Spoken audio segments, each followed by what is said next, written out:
제3자를 위한 계약 시작하겠습니다. 딱 여기 제목에서 알 수 있죠? 계약은 요 두 사람이 합니다. 근데 계약은 두 사람이 하는데 이 계약으로부터 나오는 어떤 이익을 취하는 사람은 여기 있는 거예요. 제3자. 제3자. 그래서 이게 제3자를 위한 계약이고요. 이거를 그냥 뭐라고 생각 예를 들기가 가장 좋은 게 보험을 생각하시면 돼요.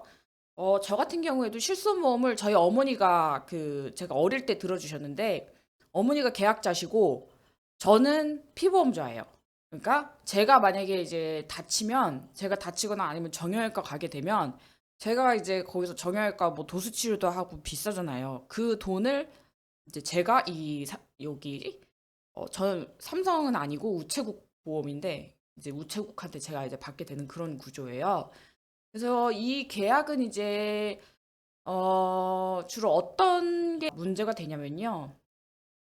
음, 일단 이 계약이 이제 통상적인 이제 계약 그런 관계는 아니고 요 제3자가 따로 껴있는 형태잖아요. 그리고 이 제3자는 계약 당사자가 이제 아니라는 데서 이제 다른 보통 이제 뭐 계약을 요 세 명이서 할 수도 있는 거예요. 뭐 계약자로 내가 들어가면은 세 명이서도 할 수 있고 계약은 네 명도 가능하고 요렇게 맺을 수 있는데 지금은 얘네 둘이 계약을 맺어서 나한테 수익을 주는 것이기 때문에 난 좀 이제 제3자라는 이 사람은 좀 뭔가 좀 많이 떨어져 있는 이 계약과 조금 분리되어 있는 이런 느낌을 가지시면 될 것 같고요.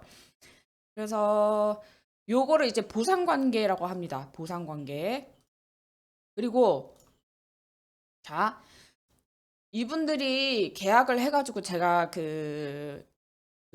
실손보험 이제 실손 의료비라고 하죠. 그거를 이제 받기로 제가 했어요. 아, 저 뭐 그렇게 하겠습니다라고 허락을 한 이상 얘네 둘이 이제 엄마가 갑자기 좀 뭐랄까요? 우리 아들이 좀 괘씸해. 내가 요즘 괘씸해가지고 얘한테 뭐 실손보험이고 뭐고 없애버리겠어라고 해서 이분들 간에 마음대로 내가 그렇게 실손보험 받겠죠? 그거를 이제 보통 이제 얘한테 청구하죠. 얘한테 청구하는 것을 이제 없앨 수는 없습니다. 근데 저는 여기서 계약 당사자가 아니죠. 그리고 따라서 취소 해제 해지권을 행사할 수 없다. 이게 좀 저는 요 두 개가 조금 이제 학생 때 되게 모순된다고 생각했어요. 왜냐면은 자기네들끼리 내 그런 어떤 청구권을 없앨 수 없는데 또 취소 해제 해지권을 그러면은 나는 계약 당사자가 아니므로 취소 해제 해지권을 행사할 수는 없다라고 되어 있잖아요. 그러면은 이 사람들끼리는 취소 해제 해지권을 행사할 수 있다는 그런 얘기잖아요. 그래서 너무 이 관계 조금 이게 모순되지 않나라는 그런 생각을 했었는데요. 모순되지 않습니다. 자, 아까도 말씀드렸듯이 취소 해지 이런 거는요. 법 규정에 어떤 경우에 취소할 수 있고 어떤 경우에 해지할 수 있고 해지할 수 있는지에 대해서 정해 놨어요. 그래서 이거는 주로 이제 민법이죠. 민법에서 이제 요건을 갖춰야지 행사 가능한 것이고 이것은 위에 마음대로 이런 거랑 다르다는 것이죠. 그렇기 때문에 이게 조금 두 개가 조금 아니 요 문장을 보면은 제3자에 대해서 굉장히 보호를 하는 듯 하면서도 요거를 보면 또 제3자에 대한 그런 계약을 마음대로 해지할 수 있는 건가? 라는 그런 생각이 들 수도 있는데요. 이거는 이제 이렇게 이해하면 됩니다. 아니, 근데 당연히 예를 들어서 여기 계약을 했는데, 어, 만약에 엄마가 삼성생명보험을 속여가지고, 어, 제가 원래 다리가 어릴 때부터 아팠어. 다리가 계속 아팠는데, 다리 아픈 거를 엄마가 얘기를 안 하고, 여기다가 이제 여기랑 계약을 했단 말이에요. 그러면은 여기서는 이제 뭐 취소권도 행사할 수 있고 뭐 보험약관 보면은 얘네들이 이제 계약을 해지할 수 있는 그런 여러 가지 권리가 생기는데 이제 그거는 이제 법 규정에 의해서 혹은 이 사람들 간의가 아니라 법 규정에 의해서 이거는 발생하는 거잖아요. 요 분이 어떤 사기라든지 또 민법상 그 취소에 해당하는 그런 것들이 있죠. 그런 것들이 이제 했을 때는 그런 거는 당연히 취소할 수 있고 취소할 수 있게 해줘야 되고 이쪽에서도 아니 다리가 그렇게 아팠으면 미리 이제 얘기를 했어야지라고 이제 자기네들도 대항할 수 있는 게 있어야 되잖아요. 그래서 이거는 이제 법정 그 요건이 법정되어 있기 때문에 이게 이제 내 마음 이거는 임의적으로 이 계약을 해지할 수 있다는 뜻은 아니므로 위 두 개의 문장은 배치되는 것이 아닙니다. 그다음에 또 중요한 게 여기서 우리 이제 민법 총칙에서 107조 그다음에 110조에서 뭐 그러나 뭐 제3자의 뭐 제3자에게는 영향을 미치지 않는다 이렇게 배우잖아요. 이 여기서의 제3자는 아니라고 보고 있습니다. 즉 그러니까 제3자라는 게 말은 똑같다. 말은 똑같은데 107조에서 110조에서 말하는 제3자는 이 계약 관계에서 이익을 보는 자가 아닐 가능성이 많아요. 그러면은 이익도 안 보는데 당연히 여기서 이제 문제가 있다고 하면은 얘를 보호해줄 필요가 많겠죠. 그런데 이 제3자를 위한 계약은 여기에서의 제3자랑 또 다른 게 자기네들까지 이제 계약을 했는데 내가 거기서 이득을 본단 말이죠. 그래서 이 제3자를 위한 계약에서의 제3자는 107조, 110조 상의 제3자가 아니다라는 것을 그런 식으로 이해하면 되실 것 같아요. 그다음에 여기를 이제 좀 어려운 용어로 요 낙약자 그다음에 잠깐만요. 요약자, 낙약자 이렇게 되어 있나요?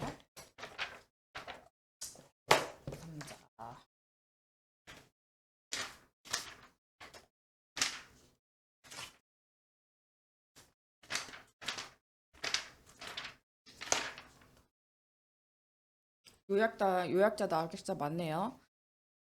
일단 제가 아까 제3자를 위한 계약했을 때 여기가 주된 그 계약 관계라고 했잖아요. 자기네들끼리는 계약을 맺은 게 맞아요. 그 이익은 실질적으로 나한테 돌아가는 거지만 여기서 이제 계약이 주된 계약이기 때문에 그리고 요 사람들은 계약의 직접적인 당사자죠. 그렇기 때문에 뭐 이런 것들을 이제 당연히 행사할 수 있고 그리고 계약에 의해서 이제 뭐 네가 자꾸 돈을 우리 아들한테 돈을 안 줘? 이러면 이제 뭐 채무불이행 청구, 손해배상 청구 이런 것들을 할 수 있고 보험금도 안 준다 이러면 이제 또 보험금도 청구할 수 있고 그다음에 어 그다음에 얘도 대부분의 이 요 두 개는 요 두 분은 이제 계약을 맺은 거잖아요. 근데 제가 말씀드렸듯이 대부분의 계약은 쌍무 계약이다. 그래서 어머니와 요 보험회사는 어머니가 보험료를 내실 테니까 우리가 만약에 아드님이 사고 나시거나 뭐 기타 뭐 그 보험금이 생길 때 보험금 지급 사유가 발생할 때 우리가 보험금을 드릴게요라고 하는 그런 계약을 맺은 거잖아요. 쌍무 계약이죠. 그렇기 때문에 우리가 제3자한테 그런 어떤 이익을 주는 거니까 어머니 거기에 대해서 보험료 내셔야죠라고 해서 보험료 안 내면은 이제 보험료 달라고 할 수 있고 다만 여기 법 규정에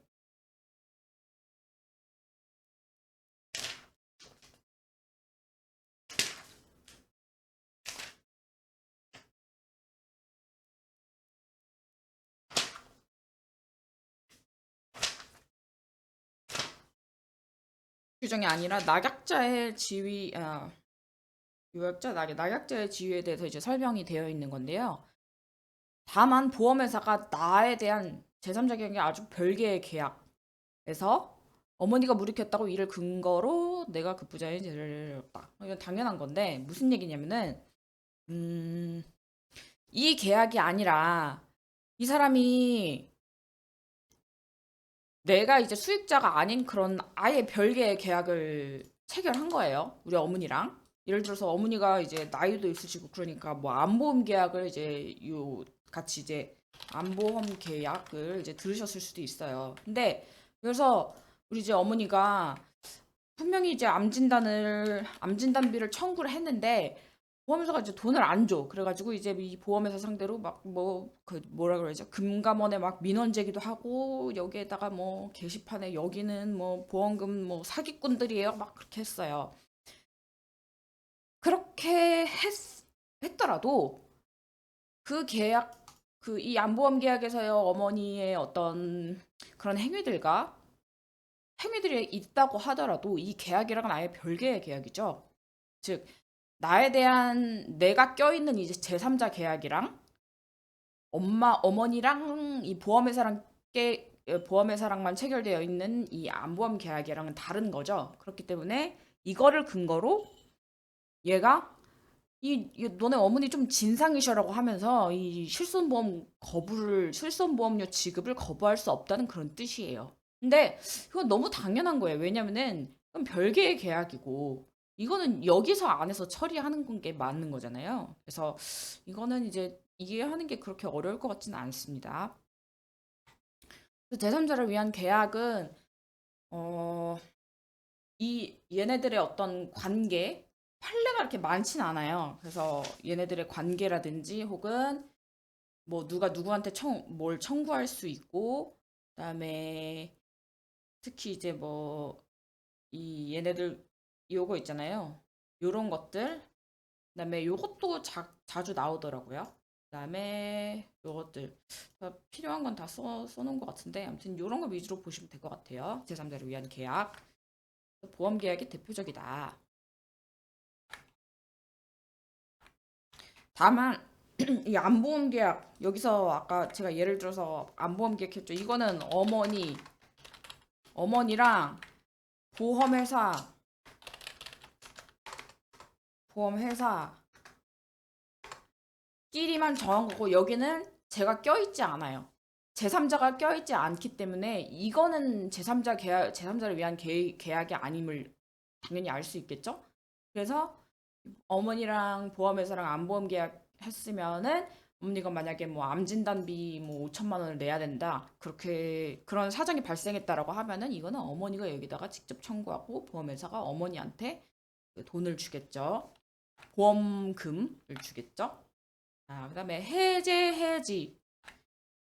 어, 사실 해지보다는 해제가 제일 중요하죠. 그리고 해제 사유에 있어서 제3자가 또 어떻게 되느냐. 항상 제3자가 문제예요. 제3자. 어, 그래서 해제도 사실은 합의로 이전에 말씀드렸듯이 그 민법에 있어서 민법 규정보다 앞서는 것은 당사자들의 그런 합의가 있을 때 그게 일단 첫 번째라고 말씀드렸잖아요. 그래서 물론 민법에서 뭐 어떤 강행 규정 같은 게 있는데 그런 것들은 빼고 민법 규정이 앞서는 예를 들어서 민법 규정에서는 해제 사유로 뭐 이행지체, 이행불능 이런 것들을 들고 있는데 그런 게 아니더라도 자기네들끼리 계약서로 뭐 예를 들어서 뭐 이행지체, 이행불능이 아닌 뭐 뭐랄까 만약에 우리가 뭐 전쟁이 나면은 뭐 이럴 때 뭐 계약을 해지하기로 한다라고 자기네들이 계약서에 써놨어요. 그러면은 그 계약서에 있는 그 해제 요건 있잖아요. 자기네들이 정한 거. 그런 사유가 민법 규정에 있는 해제 사유가 아니라고 하더라도 그 해제 효과를 이제 발생시키는 거고, 그 다음에 여기서 이제 특징은 그래서 아까 말씀드렸듯이 민법상 해제 규정에 들어맞지 않음에도 자기네들의 합의로 계약을 소멸시키는 것이므로 민법상 해제에 관한 규정이 적용되지 않는다. 그 무슨 말이냐면 결국에는 제일 중요한 게 제3자 규정과 관련해서 어, 해제 규정이 적용되지 않는다는 그런 뜻인데요. 그러면은 민법상 해제 규정이 적용되지 않았을 때 그 과연 그러면 합의 해제 계약 그건 어떻게 되는 겁니까? 라고 하시면은 이렇게 하시면 될 것 같아요. 뭐 이제 합의 해제라고 했으면은 이 자, 우리가 이러이러한 사유가 있을 때 우리는 해제하기로 그렇게 계약서에 썼단 말이에요. 그러면은 그 계약서에 따라서 해제가 되잖아요. 요 그러면은 야 너는 우리 이제 해제됐으니까 너는 이거 500만 원 가져가고 나는 이거 물건 가져가고 그렇게 하자.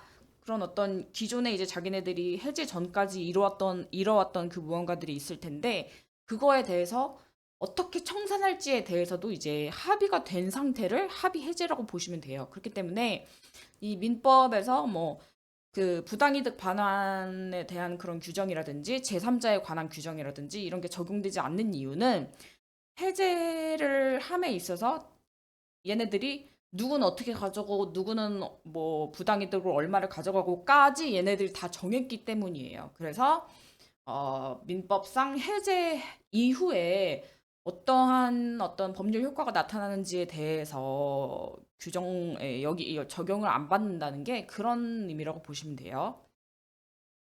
그 다음에 그래서 이거는 그냥 계약이에요, 계약. 계약. 근데 해제. 약간 이거는 떨이 떨이라고 표현하기는 좀 그렇고 그냥 뭐 한 구석에 있는 애예요. 해제 계약은 이제 중요한 건 이거죠. 해제 사유 민법상 규정에 나와 있는 해제 요건. 자, 음, 여기는 계약자들이 서로 우리 합의해서 해제하자 이렇게 된 건데 요 해제 있잖아요. 이거는 한 사람은 이 계약을 계속 유지하고 싶어 해. 근데 한 사람은 이 계약을 없애고 싶어 해. 라고 했을 때 그럼 과연 이 계약을 없고 싶은 없, 없다. 계약을 엎어버리고 싶은 사람이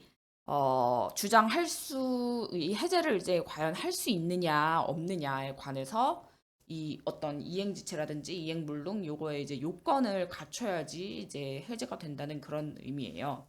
물론 이 사람이 뭐 이제 계약을 파기하고 싶은 사람이 우리 계약을 자세히 들여다봤더니 뭐 민법 107조부터 110조까지의 어떤 취소 사유가 있다라고 하면은 취소도 행사해가지고 할 수도 있고, 아니면은 해제 요건에 들어맞네 싶어가지고 이제 해제권을 행사해서 그 계약 관계를 이제 청산하는 방법이 있겠죠. 그래서 해제 사유로 민법에 이제 규정된 건 뭐냐면요. 이행지체랑 이행불능, 그다음에 기타 사유는 민법 규정에는 없으나 판례가 이제 혹은 해석상 인정되는 것들이 있죠. 그래서 이행지체나 이행불능 이런 것들은 이제 채권법 총론에서 나오는 것들인데 이행지체란 뭐라면은 이제 뭐 이행을 안 하는 거죠. 등기 해달라고 했는데 등기를 계속 안 해주고 있는 거예요. 그리고 이행 거절은 뭐냐면 어 그냥 이행 지체의 하나인데 이행 거절은 이행 지체는 이 등기 안 해주는 이 사람이 왜 안 해주는지 모르겠어. 뭐 일단 이 사람이 등기를 2023년 6월 30일에 해주기로 했단 말이에요. 근데 이 사람이 6월 30일 지나도록 계속 안 해줘요.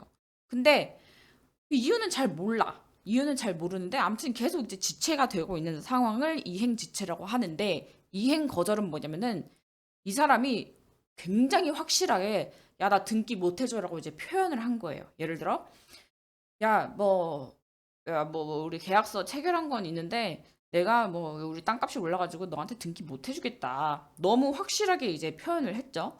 아까의 이행지체는 이 사람이 뭐 해줄 것 같기도 하고 안 해줄 것 같기도 한데 일단 지금은 연락을 안 받는 상태 뭐 요 정도라고 생각하시면 되고요. 이행 거절은 아예 그냥 대고 말했어. 너랑 계약은 했는데 내가 이거를 등기는 못 해주겠다. 야, 미안하다. 이렇게 이행 거절을 한 건데 판례는 이행 거절이 이행 지체에 포함되어 있다고 해석을 해요. 그리고 이제 뭐 좀 그러니까 굳이 이거를 나눠서 이제 이해하기보다는 얘는 좀 더 확실하게 표현한 거. 얘는 우물쭈물하고 있는 그런 상태. 근데 둘 다 이행은 안 했어. 이렇게 생각하시면 될 것 같아요. 그래서 이 예시는 자, 그럼 이행지체가 됐을 때 제가 바로 해제를 할 수 있나요? 아까 말씀드렸듯이 위에서 말씀드렸는지 모르겠는데 자, 상대방이 뭔가를 안 하고 있어요. 우리 계약서상에 뭐 6월 30일까지 뭔가를 하기로 했는데 얘가 막 전화도 안 받고 뭐 준비도 하나도 안 하고 있는 것 같아. 그러면은 그 이제 우리 동시이행 항변권에서 그 얘기를 했었네요. 자, 동시이행 항변권. 자, 동시이행 항변권에서도 이제 이행 제공을 얘기를 하고 있잖아요. 그게 뭐냐면 둘 다 이제 이 해제도 보통 이제 쌍무계약을 염두에 두고 이제 얘기를 한다고 하면 둘 다 의무를 부담하는 거잖아요. 나도 얘한테 잔금 줄 의무를 부담하고 얘도 등기를 해준 의무를 부담하는데 나는 아무런 준비를 안 해놨으면서 얘가 6월 30일까지 등기 안 해준다고 뭐 해제도 하고 너한테 이 뭐냐 이 아파트 뭐 시가 얼마너치에 뭐 내가 손해를 봤는데 어쩌고저쩌고 하면서 손해배상을 청구하면 상대방 좀 황당하지 않겠어요? 야 너는 니도 제대로 안 했으면서 왜 나한테 안 했다고 막 난리야 이렇게 생각할 거 아니에요. 그래서 해제의 경우에 그 뭐지? 해제에 있어서도 해제권을 행사하는 사람 역시 그 어떤 쌍무계약에 있어서 채무자이므로 네 채무는 일단 너가 할 것은 다 하고 그 다음에 상대방한테 뭐라고 해라라는 그런 취지에서 이행의 최고 음, 자 그래서 나도 이행의 제공을 한 다음에 그래도 얘가 이행을 제공해 다 했고, 그 다음에 너한테 뭐 야, 나는 준비 다 했어. 니한테 뭐 얼마 은행에 빼서 너한테 얼마 줄 거야. 준비 다 해놨어. 이렇게 했는데도 불구하고 상대방이 이제 그럼에도 묵묵부답이다. 그렇다면 이제 이행지체로 인한 해제권을 행사할 수 있다. 라는 것이 이제 이행지체이고요. 그래서 뭐 이행의 최고 이행 거절이고 그 이행 거절은 이제 아까 말씀드렸듯이 어 연락도 없고 연락도 받지 않는다. 그것보다는 그럼에도 땅 주인이 등기 못 해준다고 말함. 이게 이행 거절.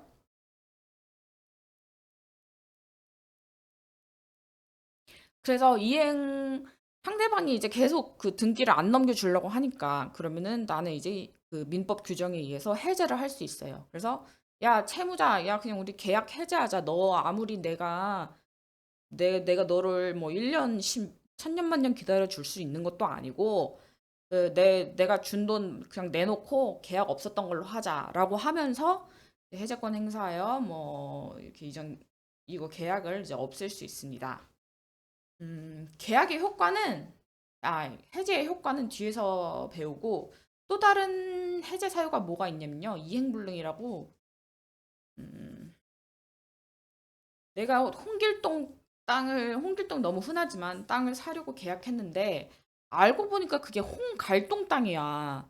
그래서 홍길동은 원래 그 자기가 홍갈동 땅을 매입을 해가지고, 그 이제 저한테 되팔라고 했어요. 뭐 홍갈동한테는 1억 원에 산 다음에 저한테는 뭐 1억 5천에 팔면 어쨌든 이 홍길동이라는 애는 5천만 원 이익을 보는 거잖아요. 그렇게 하려고 했는데 홍갈동이 그래서 이제 홍길동은 홍갈동한테 사가지고 저한테 팔려는 그런 계획을 세워놨는데 뭐 어떻게 하다 보니까 홍갈동이 처음에는 뭐 팔겠다고 했다가 이제 갑자기 또 마음이 바뀌었어. 그래가지고 홍갈동이 이제 그거를 홍길동한테 안 넘겨준대요. 그러면은 그 홍길동은 중간에 있는 애잖아요.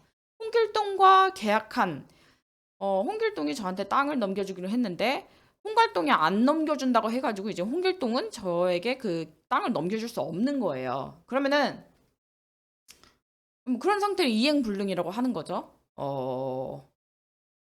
이게 아주 전형적인 예예요. 그러면은 홍갈동이가 땅 안 넘겨준다고 하는데 그럼 홍길동 너도 당연히 땅을 넘겨줄 수 없는 거잖아요.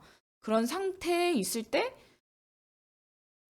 저는 뭐 제가 이미 뭐 홍길동한테 뭐 계약금이랑 뭐 이렇게 중도금 이런 거 내지 않았겠어요? 그러면은 그게 뭐 몇 천만 원이 됐건 몇 억이 됐던 어쨌든 계속 이제 홍길동한테 있는 게 좀 찝찝하기도 하고 어차피 홍길동은 나한테 못 넘겨줄 거잖아요. 그래서 이제 그런 경우에 또 해제권 행사해서 내가 너한테 준 돈 다 돌려내놔 뭐 이렇게 할 수 있는 거고 이제 기타 사유에 의해서도 해석상 이제 인정이 됩니다. 근데 뭐 채권자 지체, 사정 변경, 사정 변경은 총칙에서 배우는 거고 채권자 지체는 음, 내가 등기를 아무리 해주려고 하는데 등기 해주려고 하는데 등기 받을 애가 그 받지를 않으려고 해. 그런 거를 이제 안 받는 그런 상태를 채권자 지체라고 해요. 근데 채권자 지체를 채무불이행으로 볼 것인지 아닌지에 대해서는 그러는 뭐 학설의 대립이 있긴 한데 어쨌든